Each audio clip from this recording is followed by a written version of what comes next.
Hello guys, welcome to all of you on my YouTube channel Shine Tutorial। कैसे हैं आप सब लोग? होप आप सब बेस्ट होंगे। ओके, तो हम जो हैं 12th क्लास का human health and disease chapter discuss कर रहे हैं।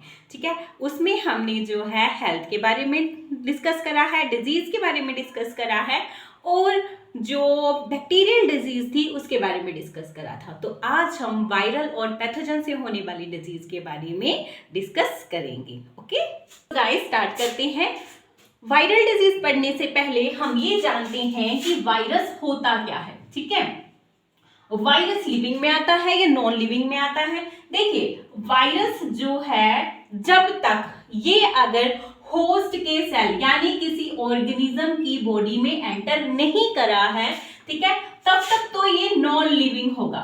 ठीक है, तब तक ये क्या होगा? नॉन लिविंग कहलाएगा। जैसे ही ये किसी होस्ट की बॉडी में एंटर कर जाता है तो ये क्या करता है, उसका जो डीएनए है या उसका जो पर्टिकुलर मैकेनिज्म है उसको यूज करेगा और ये लिविंग जो है हो जाएगा। ठीक है, यानी कि तब हम इसे नॉन लिविंग ऑर्गेनिज्म नहीं करेंगे, तब ये लिविंग ऑर्गेनिज्म कहलाएगा।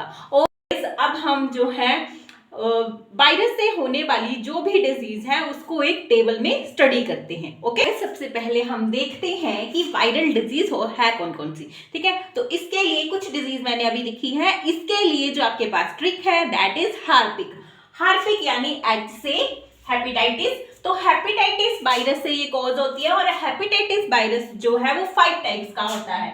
ठीक है, A B C D and E. ठीक है, और इनमें से जो सबसे सीरियस है या सबसे जिसको बोलते हैं इसमें जो हमें डिजीज कोज करता है वो है हेपेटाइटिस बी। ठीक है, ये हमारे लीवर पर इफेक्ट करता है। ठीक है, और ये कैंसरजेनिक भी है, ये कैंसर भी कोज कर सकता है। ठीक है, सेकंड आता है हमारे पास ए। ठीक है, ये था हमारे पास हार्पिक। ए से एड्स। एड्स जो है वो वायरस है एड्स के लिए HIV virus, human immunodeficiency virus. ठीक है, थर्ड वन आता है हमारे पास R, that is rabies, rhabdovirus. ठीक है, और इसे हम रेबीज लेसो वायरस के नाम से भी जानते हैं। नेक्स्ट इज पोलियोमाइसिस, ये पोलियो कॉज करता है और ये पोलियो वायरस जो है, ठीक है, ये वाटरबोर्न डिजीज है। कंटेमिनेटेड फूड और वाटर से भी ये फैल सकती है। ठीक है, और जो इसके लिए वैक्सीन है उसे हम कहते हैं साल्क वैक्सीन। साल्क वैक्सीन जो है वो पोलियो के लिए अवेलेबल है। ठीक है, इन्फ्लुएंजा फ्लू है। ठीक है, माइकोवायरस से कॉज होता है। नेक्स्ट इज चिकन पॉक्स, ठीक है, जिसे हम माता भी कहते हैं। तो वर्सीला जोस्टर जो है वो इसका कॉजल ऑर्गेनिज्म है। तो बाकी की डिजीज हम देखते हैं। सो गाइस, बाकी की डिजीज जो है उनके लिए आपके पास जो ट्रिक है दैट इज MMSCD।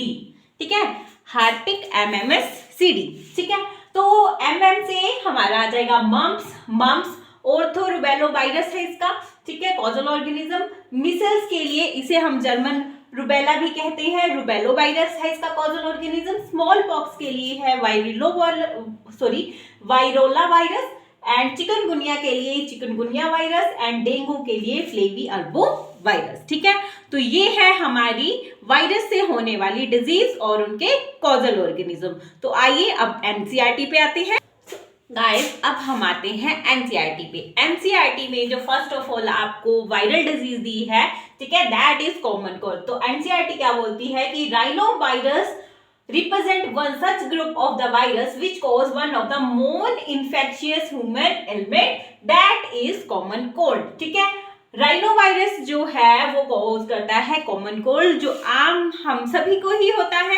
ठीक है, इसमें मेनली क्या होता है कि जो हमारा नेजल ट्रैक है, रेस्पिरेटरी ट्रैक जो है वो इससे इफेक्ट होता है, लेकिन ये लंग्स तक नहीं पहुंचता है। ठीक है, यानी ये ऊपर ऊपर ही होएगा। ठीक है, इसमें क्या होगा कि जो हमारी नोज है उसमें स्वेलिंग आ जाती है, म्यूकस निकलता है लगातार। ठीक है, और अगर जो है हम स्नीजिंग करते हैं, कफिंग करते हैं, तो ये क्या करेगा, इसकी जो वाटर ड्रॉपलेट्स हमारे अंदर से निकलेंगी तो वो दूसरे पर्सन को भी अफेक्ट कर सकती है। जैसे मान लो कि मुझे आज जो है कॉमन कोल्ड हो गया, तो मेरे साथ जो बच्चे बैठेंगे या फिर कोई भी पर्सन मेरे कांटेक्ट में आता है तो उसे भी जो है ये हो सकता है, हाईली कॉन्टेजियस है ये, ठीक है। और मेनली क्या होता है कि जब भी आपको इस तरह का हो, तो मतलब कॉमन कोल्ड हो, तो हैंकी का यानी हैंडकरचीफ का इस्तेमाल आप जरूर करें ताकि दूसरे पर्सन तक ये ना फैले। 3 से 7 दिन तक जो है ये आपको रहता है, उसके बाद खुद ब खुद ये ठीक हो जाता है, दूसरे पर्सन को हो सकता है, ठीक है। तो इसमें आपको क्या होगा कि नाक ऐसे लगेगा कि ब्लॉक हो चुका है, ठीक है, सांस लेने में दिक्कत आएगी और आपको सिवियर हेडेक रहेगा, ठीक है। और यही जो है सिम्टम है कॉमन कोल्ड के। सो गाइस, वायरल डिजीज में इतना ही। जो बाकी की वायरल डिजीज हैं जो एनसीईआरटी में डिस्क्राइब नहीं की गई हैं, उस पर मैंने पहले भी एक वीडियो बनाई थी, उसका लिंक जो है मैं आपको डिस्क्रिप्शन बॉक्स में दे दूंगी, आप वहां से चेक कर सकते हैं। उसमें मैंने उनकी सिम्टम्स, कॉजल ऑर्गेनिज्म और वो किस तरह से अगर उनके लिए कोई टेस्ट है, ठीक है, तो उसके बारे में मैंने उसमें अच्छे से डिस्कस करा है, आप वो वीडियो देख सकते हैं, ठीक है। तो आगे आते हैं हम प्रोटोजोआ से होने वाली डिजीज कौन कौन सी। तो गाइस, अब आते हैं प्रोटोजोन डिजीज के ऊपर, ठीक है। प्रोटोजोन से होने वाली डिजीज में पहले हम उसकी एक ट्रिक कर लेते हैं। कल आम पानी में पका, ठीक है, तो इससे हम जो है डिजीजेस को लर्न कर सकते हैं। कल से क से हम ले अगर काला अजार, जिसे हम ब्लैक फीवर के नाम से ही जानते हैं, इसका जो कॉजल ऑर्गेनिज्म है वो है लिशमेनिया डोनोवेनी, और ये क्या करता है, हमारी स्प्लीन, लीवर और बोन मैरो को इफेक्ट करता है, ठीक है। और नेक्स्ट आम से आ जाएगा एम्बोइसिस, ठीक है। इसमें जो कॉजल ऑर्गेनिज्म है इसका that is and amoeba histolytica, ठीक है। ये जो है कॉन्टेमिनेटेड फूड और वाटर के थ्रू फैलता है, ठीक है। नेक्स्ट आ जाता है पाइलिया में जो हमारे पास है एंड अमीबा जिंजीवैलिस, ये इसका कॉजल ऑर्गेनिज्म है। इसमें क्या होता है पाइलिया में कि जो हमारे गम्स हैं, ठीक है, दांत हैं, मसूड़े हैं, इनसे खून निकलना स्टार्ट हो जाता है, ठीक है, क्योंकि ट्रोफोजोइट फॉर्म में जो हमारी जिंजीवैलिस वहां पे एक पॉकेट होती है, ठीक है, जिसमें ये वहां रहता है, ठीक है। नेक्स्ट इज नी से आ गया हमारा स्लीपिंग सिकनेस को कोज करने के लिए सीसी फ्लाई, हम टी साइलेंट होता है इसमें, सीसी फ्लाई जो है ये इसका एक वेक्टर है, वेक्टर यानी कि जो इसको लेके जा रहा है, कैरियर है इसका ये ट्रिफेनोसोमा गैम्बिजिनिस, ठीक है, ये इसका कॉजल ऑर्गेनिज्म है, ठीक है, जो इस फ्लाई के ऊपर रहता है। और ये फ्लाई अगर किसी को बाइट कर जाती है तो वहां ये जो इसका ऑर्गेनिज्म है, ठीक है, कॉजल ऑर्गेनिज्म है, इसमें क्या होगा कि आपको नींद आएगी, ठीक है, यानी कि आपको ऐसे लगेगा कि आप बहुत ज्यादा थक चुके हैं, स्लीपिंग सिकनेस इससे हो जाती है, ठीक है। नेक्स्ट चीज आती है मलेरिया में जो है प्लाज्मोडियम की स्पीशीज है, वेरियस स्पीशीज जहां एनसीईआरटी में दी हुई है, हम उन्हें डिस्कस करेंगे, ठीक है। और इसके लिए जो वेक्टर है that is female Anopheles mosquito, ठीक है। मॉस्किटो जो है वो जब उसमें रिप्रोडक्शन के लिए उसे ह्यूमन ब्लड की जरूरत पड़ती है, ठीक है, तो वो क्या करता है, वो ह्यूमन को बाइट करती है। सिर्फ ये जो फीमेल है वही इस को मलेरिया को जो है वो फैलाती है, ठीक है। मेल में इसका कोई रोल नहीं है, सिर्फ फीमेल एनाफिलिस मॉस्किटो ही जो है प्लाज्मोडियम को फैलाने के लिए जो है वो रिस्पॉन्सिबल है, ठीक है। तो आइए डिस्कस करते हैं कि किस तरह से ये जो है प्लाज्मोडियम की साइकिल जो है ह्यूमन में और मॉस्किटो में चलती है। तो गाइस, आपकी एनसीईआरटी के अंदर प्रोटोजोन में जो मलेरिया डिजीज है सबसे पहले उसको डिस्कवर किया गया है। तो ये जो प्रोटोजोन से होने वाली डिजीज है, ठीक है, इसमें जो मलेरिया डिजीज है इसमें आपकी 3 स्पीशीज जो है वो डिस्क्राइब करी गई है, प्लाज्मोडियम बाइवेक्स, प्लाज्मोडियम मलेरिया, प्लाज्मोडियम फैलिसिपैरम, ठीक है। तो ये जो फैलिसिपैरम वाली जो आपकी स्पीशीज है, ठीक है, ये जो है सबसे सीरियस कंडीशन वाली है, यानी कई बार ये फैटल भी हो सकती है, यानी जान भी ले सकती है, ठीक है। तो ये 3 आपने स्पीशीज जो है लर्न कर लेनी है। मोस्टली जो है प्लाज्मोडियम वाले इस पे क्वेश्चन जरूर आता है। तो आइए हम इसकी लाइफ साइकिल के बारे में देखते हैं कि किस तरह से ये अपनी लाइफ साइकिल। सो गाइस, आइए डिस्कस करते हैं प्लाज्मोडियम की लाइफ साइकिल को। तो देखिए, फर्स्ट ऑफ ऑल क्या होता है कि मान लीजिए हम इसे कहानी की तरह करते हैं कि मान लीजिए कोई भी जो है पर्सन है, ठीक है, मान लो कि जैसे कोई पर्सन था, ठीक है, किरण है इसका नाम, ये जो है कहीं बैठी हुई थी बाहर, ठीक है, किसी एरिया में ऐसे जहां पे जो थी फीमेल एनाफ्लेज मॉस्किटो वहां पे प्रेजेंट थी, ठीक है। तो फीमेल एनाफ्लेज मॉस्किटो की जो आगे ना एक जैसे हम सिप करते हैं माउथ से, उसकी प्रोवॉइसेस होती हैं, ठीक है। इसके थ्रू उसने क्या किया, इसको बाइट करा और अपना जो था वो स्लाइवा के थ्रू जो है इसके अंदर जो है स्पोरोजोइट्स को एंटर करवा दिया, ठीक है। जब अब ये स्पोरोजोइट इसके अंदर चला गया है तो ये कौन सी स्टेज आ गई, इन्फेक्शियस स्टेज आ गई, ठीक है। यानी कि उसने प्लाज्मोडियम उसके अंदर एंटर करवा दिया है, ठीक है। अब ये प्लाज्मोडियम क्या करेगा, थ्रू ब्लड, ठीक है।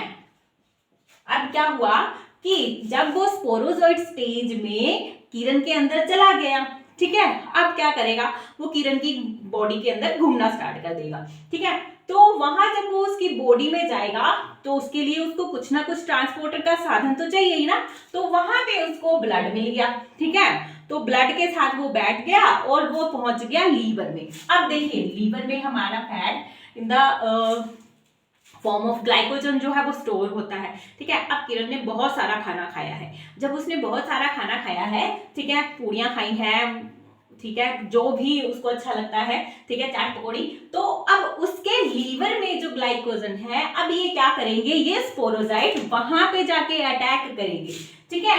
तो उसके लीवर में वो भर पेट खाना खाएंगे, आराम से बैठेगा और खाना खाएगा, ठीक है। खाना खाने के बाद वो उसके अंदर मल्टीप्लाई करना स्टार्ट कर देगा। जब वो मल्टीप्लाई करना स्टार्ट कर देगा, ठीक है, तो जो उसकी स्पोरोजोइट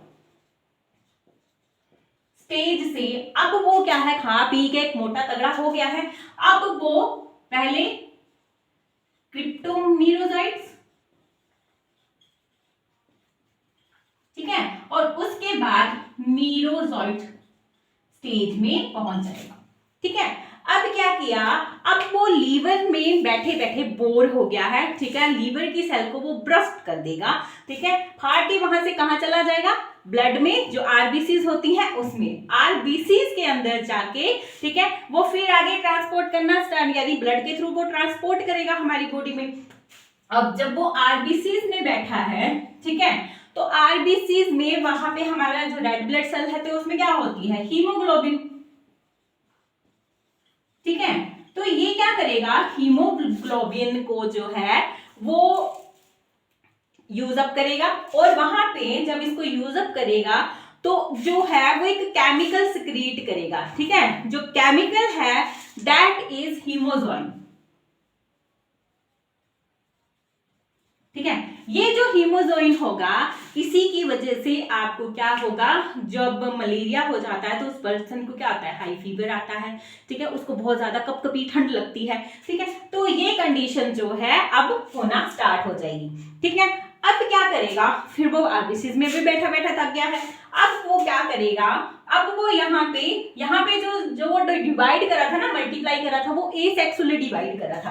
अब क्या करेगा, वो सेक्सुअली डिवाइड करेगा, ठीक है, सेक्सुअली डिवीजन होगी यहाँ पे, तो वो गैमेटोसाइट्स प्रोड्यूस करेगा, ठीक है। तो गैमेटोसाइट्स जो बनेंगे इसमें आपके मेल भी होंगे और फीमेल भी होंगे, ठीक है। अब ह्यूमन बॉडी में ये मेल और फीमेल जो है वो फर्टिलाइज नहीं कर सकती, ठीक है, क्योंकि ह्यूमन बॉडी टेम्परेचर जो है वो फर्टिलाइजेशन के लिए सुटेबल नहीं है इसके, ठीक है। तो अब क्या करेगा कि फिर से अगर कोई फीमेल एनाफ्लेज उस इंफेक्टेड पर्सन को बाइट करेगी तो वहां से वो मेल और फीमेल जो है उसकी बॉडी में एंटर कर जाएंगे, फिर उसकी बॉडी में जाके वो अब क्या करेंगे, फर्टिलाइजेशन करेंगे और फिर से स्पोरोजोइट्स बनाएंगे और फिर से यही साइकिल जो है वो रिपीट होती रहेगी, ठीक है। तो ये है प्लाज्मोडियम की लाइफ साइकिल, ठीक है। इसे अच्छे से आप लर्न करिएगा, ये एग्जामिनेशन पॉइंट ऑफ व्यू से बहुत ज्यादा इंपॉर्टेंट है, ओके। ये थी प्लाज्मोडियम की लाइफ साइकिल। प्लाज्मोडियम जो है वो अपनी लाइफ साइकिल देखिए 2 होस्ट में कंप्लीट करता है, तो ये कैसा हो गया, डाइजेनेटिक हो गया, ठीक है, क्योंकि इसने जो है ह्यूमन को एज ए प्राइमरी होस्ट लिया और उसके बाद जो फीमेल एनाफ्लेज है, ठीक है, एनाफ्लेज मॉस्किटो जो है उसको एज ए सेकेंडरी होस्ट लिया, ठीक है। तो यहाँ पे डाइजेनेटिक ये हो गया है, और ये फीमेल एनाफीज जो है वो एक वेक्टर की तरह काम कर रही है, ठीक है, यानी कि ये इसको लेके भी जा रही है और इसकी लाइफ साइकिल को कंप्लीट करवाने के लिए जो है वो हेल्प भी कर रही है, ठीक है। दूसरी जो हम डिजीज करेंगे वो है डाइसेंट्री या एम्बोसिस डाइसेंट्री, ठीक है। एम्बोसिस डाइसेंट्री में जो एम्बोसिस है, एम्बोसिस का कोजल ऑर्गेनिज्म जो है वो है आपका एंट अमीबा हिस्टोलिटिका, ठीक है। इसमें क्या होता है कि अगर हम कॉन्टेमिनेटेड वाटर या कॉन्टेमिनेटेड फूड अगर हम खा लेते हैं, ठीक है, यानी कि देख लो होस्ट फ्लाई जो है इसमें कैरियर है, वो अपनी लाइफ साइकिल तो उसमें मतलब उसकी हेल्प नहीं करती है, लेकिन एक जगह से दूसरी जगह उसको ले जाने में बहुत ज्यादा हेल्प करती है, ठीक है। तो होस्ट फ्लाई क्या होगी, उसके लिए एक कैरियर होगी, ठीक है। तो अब ये क्या करेगा कि जैसे ये किसी गंदे पानी में, ठीक है, या फीसिस मैटर जो भी पड़ा हुआ है उसके ऊपर बैठेगी, फिर आपके खाने के ऊपर बैठ जाएगी, ठीक है। तो खाने के ऊपर जब बैठेगी तो इसके साथ जो आया है एंटमीबा, ठीक है, वो क्या करेगा, आपकी बॉडी में एंटर कर जाएगा, इससे आपको कॉन्स्टिपेशन भी हो सकती है, हेडेक भी हो सकती है, ठीक है। तो इससे आपने जो है बचना है।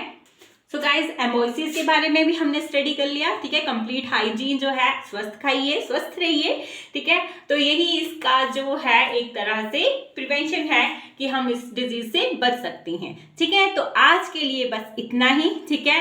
और बाकी इस डिजीज के ऊपर भी मेरी ऑलरेडी एक वीडियो जो है वो यूट्यूब पे है, उसका लिंक भी मैं आपको डिस्क्रिप्शन बॉक्स में दे दूंगी।